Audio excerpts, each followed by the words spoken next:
FiiO QX13. Is this the most powerful? Perhaps the best dongle this year yet, 2025? Let's find out. Let's just have a look first at the build and the construction and the feature that this QX13 offer. It is quite interesting because I think when it comes to dongles, once attached to a host like this, the most prominent thing which I observe of this QX13 is that it is literally looking like a full-fledged digital audio player because it offers so many things for a portable device. Independent volume adjustment here from 60 step to 120 step. It comes with so many features. We have gain, high and low gain. We have filters, which is also very effective. Many type of filters being provided. Coaxial out, just in case if you have the need to connect this to an external legacy kind of sources or stuff like that. Channel balance and everything. And of course, I think one of the key elements which makes this QX13 very interesting is that it offers parametric equalizer, which I will show to you a bit after this.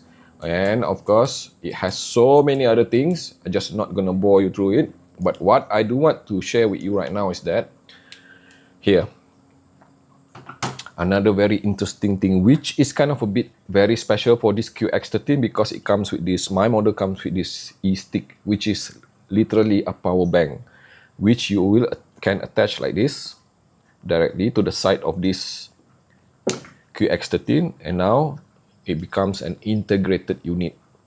And the benefit of doing this is that you unlock the desktop mode, which will unleash 900 milliwatt of power. Let me repeat, 900 milliwatt of power, a jump of 300 milliwatt of power from the 600 milliwatt in the normal mode to the desktop mode. And you might be wondering, does it make any difference? Yes, I am almost always running on desktop mode. And you can actually charge this e-stick here via the same connection while attached to a source. You can even use phone charger, attach it like this, and then you just specify in the menu there, charge this e-stick. I was able to get at around almost 9 hours non-stop from 100% to 1%, which is really impressive because I was running it on my old mobile phone here, which is 4000 mAh of battery, by the way, inside. And the battery of this phone is no longer that healthy because this was released in 2018, but I still get 9 hours. And the best part is that it does not emit any kind of heat while running on that super high gain desktop mode, or even let's say running on this high gain and stuff like that. No problem at all. And of course, another thing which I find very impressive is that it does not emit that much of RF interferences when used like this attached to my phone. It is very clean, perhaps because of it's drawing power from the battery a lot more than the phone itself, draining from the battery rather than the phone. The caveat of this is that, of course, it gets heavier now. It is almost double the weight, okay, that you have to carry around, dangling like this. And despite being provided with this MagSafe capable of, let's say, case here, which you can attach to your phone like this, now that you can't use this, you actually have to buy a separate case, which will allow you to encase both of them inside. A bit more graceful kind of solution to carry it around. And on top of it, while still attached, whether you use it or not, the e-stick will continue to run like this. You notice that? This is the battery indication, by the way, 4 bars, at which at the mark of 1 bar, of course, you need to charge it. And the only way to actually prevent it from charging is that you have to detach it like this when not using it, because otherwise it will drain the battery all the time. Okay, just be mindful of that. And putting it back, it will actually power on the unit. You see that? So it is running autonomously on this unit now. You are getting desktop kind of power from your mobile device. Now, just take a moment to appreciate that, because officially, as of now, I don't think there's any other dongle in the market capable of delivering 900 milliwatt of power at 32 ohm. Okay, just take a moment to digest that. That is like crazy powerful.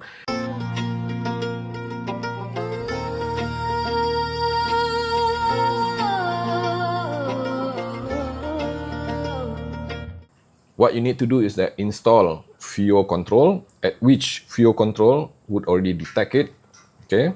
And you should say allow FiiO control to access QX13, and immediately what you see is that rich features which you can easily configure on this device. Okay, of course you can change the theme, the color for whatever it is, that you like. And gain, you can have it, let's say, high and low gain. And even if the super gain is not mentioned here, but if you switch on like this using the mode on, which is desktop mode on, it is actually running on super gain. And of course HID button, blah blah blah, all so many things which can easily access from this app. By the way, this app is only available on Android, sorry to say, for iPhone user. Okay, and the most important part is the equalizer, one of the biggest appeal of this QX13. Just have a look here. Okay, it is loading up now because it is reading from the device what kind of EQ that I have, and I have already been playing with this extensively. In order to activate this equalizer, which is a 10-band equalizer here, by the way, and it is actually parametric, I will show you later. You can easily actually tune it like this and this. And this thing is one of the most effective equalization option which I have seen in the market now, aside from Clean Air Protocol Max, of course, which will allow you to do even more advanced parametric equalizer. So perhaps this is not exactly the very best when it comes to equalizer.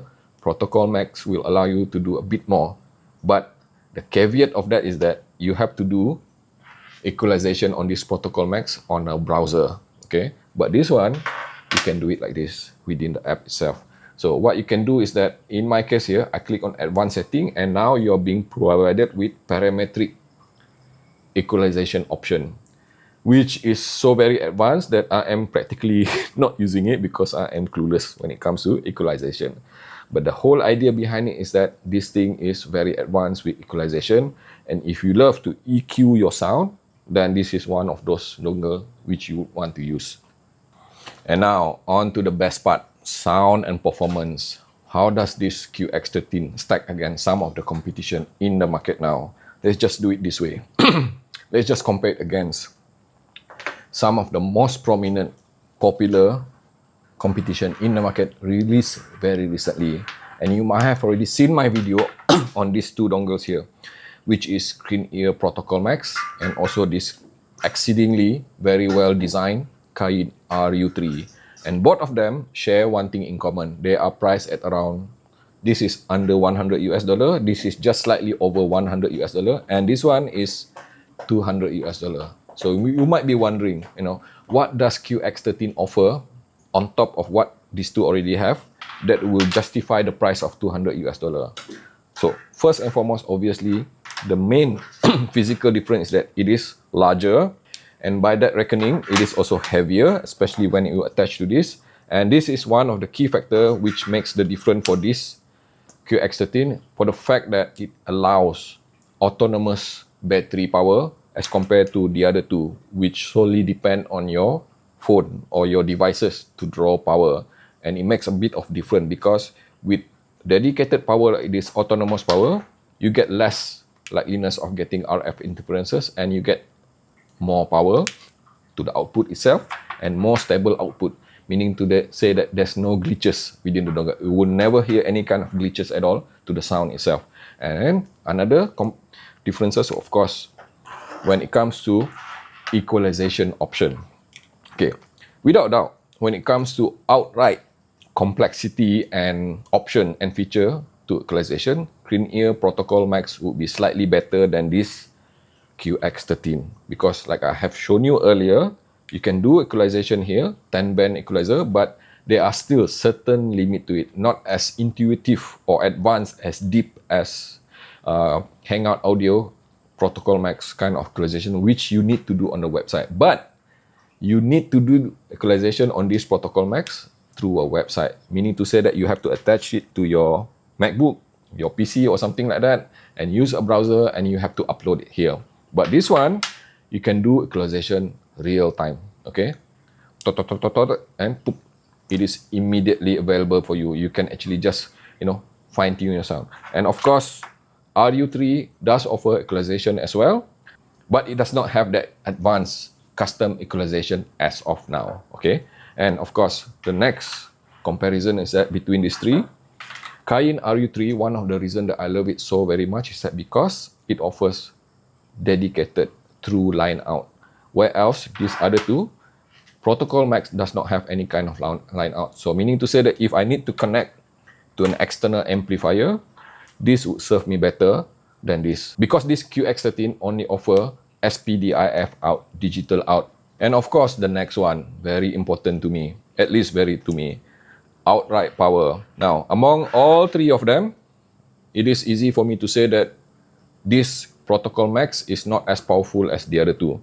Because Protocol Max has been rated somewhat kind of a bit lower, even when compared against Cayenne RU3 here, which is rated at around, let me see, around 500 milliwatt of power at 32 ohm, because this thing is rated at, let's say, around 500 milliwatt of power at 8 ohm. So there's a difference there. And the outright actual usage of power, I do hear that this thing emit a lot more power to drive something like this Sennheiser HD600. But when we talk about power, especially with this, even without the E-stick, it is already more powerful than the other two, especially for driving magnetic planar or any kind of IEMs which are very demanding, or full side headphone even. And it gets even better once you attach the E-stick, like what I did earlier, to unleash 900 milliwatt of power, which I would remind you again, is literally desktop grade performance. Driving Sennheiser HD600 like this, I would even declare that I am getting 90% of true potential of this HD600 when driven using this.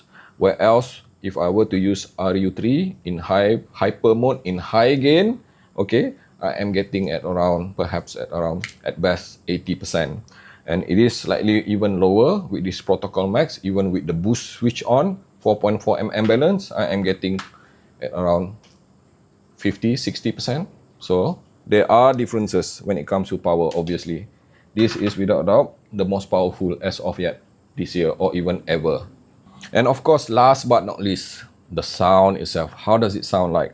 Between these two, QX13 and Cayenne RU3, they are pretty much quite comparable because both of them are tuned to be neutral, transparent, uncolored, and exceedingly very good with technicalities. You're gonna get that kind of, let's say, resolution, imaging, details, macro and micro details, depending on what kind of partner you attach them to, the kind of resolution which is very, very impressive. It is actually even more impressive because considering that this RU3 is just priced at just over $100 and this is just over $200. But remember, you are not only paying for the sound, you're also paying for the overall package of this QX13. You get a lot more value as compared to this. And pretty much I would even say that Protocol Max is somewhere in between, okay? Somewhere close by. Because I will admit one thing, after listening to all three of them, I do feel that I like QX13 and RU3 better as compared to Protocol Max because of one key element, tonality and timbre. Not the technicalities, because the technicalities are pretty much comparable on all three of them. Soundstage, wide and open sounding, holographic, they are all holographic. But tonality and timbre, both RU3 and this QX13 offer the kind of timbre which is analog, more analog sounding, organic, and not exactly warm sounding either, because both of them are very well tuned, delta sigma kind of reference sound. The same can be said here, it's just slightly lacking with the analog element. And of course, you might be wondering as well, how does this QX13 compare against some of the other dongle which are very popular, something like Questal M15, something like Luxury M Precision W4, or even something like, Onyx Alpha, or even Onyx Beta released recently, or even, let's say, Nunchaku. Now, there's a clear distinction when comparing this QX13 against those tube-equipped dongles, because obviously those tube-equipped dongle would offer even more analog sounding kind of output, more, let's say, warm-ish kind of sound output, whereas this is a bit more, let's say, solid state kind of sound, a bit more of delta sigma kind of sound. And of course, compare against something like M15 or even this luxury and precision W4, then I might even say that this is in fact pretty much comparable to all of them, which means that when it comes to technicalities, resolution, imaging, extension and everything, they are pretty much very well matched. Most of the time the differences would be the features or even the tonality and the timbre, how less analog they are, how clinical they can be, or how, let's say, airy they are with the decay itself. Very minor details, perhaps at around 5%. So without doubt, I'm just going to openly say again, this is up until today, unless something like really magnificent coming up for the next 1 or 2 months, this is the very best dongle under $500 for year 2025. Thank you so very much for watching the video until the end. Without skipping, I hope. Now click like and subscribe, and also follow me on Instagram under the name of AndyAV. And also, if you'd like to support me directly, you can join the membership below for behind the scene, especially for AAV Insider and above, which will allow you to see what I am doing behind the scene.